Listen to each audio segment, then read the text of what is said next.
आज का ये बजट इंटरिम बजट तो है ही, लेकिन ये बजट इंक्लूसिव और इनोवेटिव बजट है। इस बजट में कंटिन्यूटी का कॉन्फिडेंस है। ये बजट विकसित भारत के 4 स्तंभ युवा, गरीब, महिला और किसान सभी को एम्पावर करेगा। निर्मला जी का ये बजट देश के भविष्य के निर्माण का बजट है। इस बजट में 2047 के विकसित भारत की नींव को मजबूत करने की गारंटी है। मैं निर्मला जी और उनकी टीम को बहुत बहुत बधाई देता हूं। साथियों, इस बजट में युवा भारत की युवा आकांक्षाओं का, भारत की यंग एस्पिरेशंस का प्रतिबिंब है। बजट में 2 महत्वपूर्ण निर्णय लिए गए हैं। रिसर्च और इनोवेशन पर 1 लाख करोड़ रुपए का फंड बनाने की घोषणा की गई है। बजट में स्टार्टअप्स को मिलने वाली टैक्स छूट के विस्तार का भी ऐलान किया गया है। साथियों, इस बजट में फिस्कल डेफिसिट को नियंत्रण में रखते हुए कैपिटल एक्सपेंडिचर को 11,11,111 करोड़ रुपए की ऐतिहासिक ऊंचाई दी गई है। अर्थशास्त्रियों की भाषा में कहें तो एक प्रकार से स्वीट स्पॉट है। इससे भारत में 21वीं सदी के आधुनिक इंफ्रास्ट्रक्चर के निर्माण के साथ ही युवाओं के लिए अनगिनत रोजगार के नए अवसर तैयार होंगे।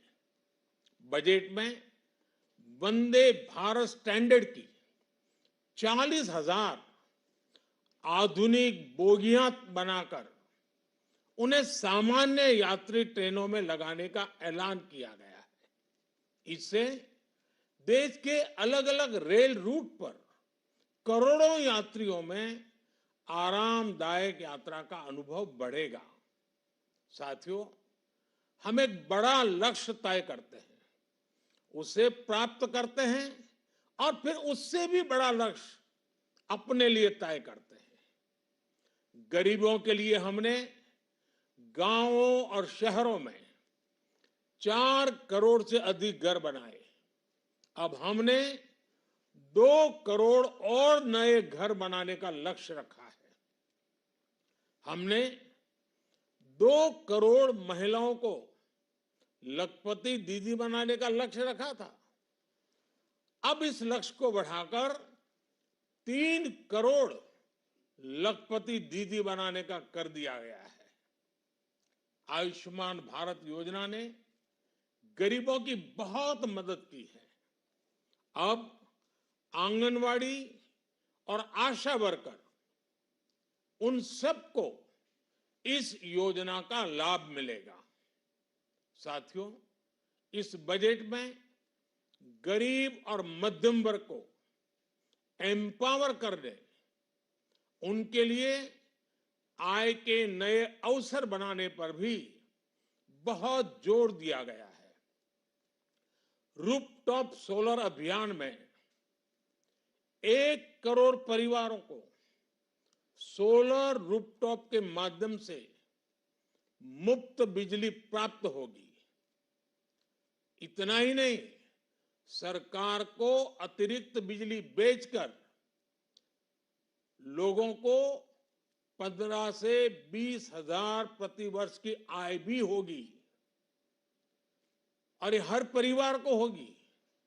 साथियों, आज जिस इनकम टैक्स रेमिशन स्कीम की घोषणा की गई है, उससे मध्यम वर्ग के करीब 1 करोड़ लोगों को बड़ी राहत मिलेगी।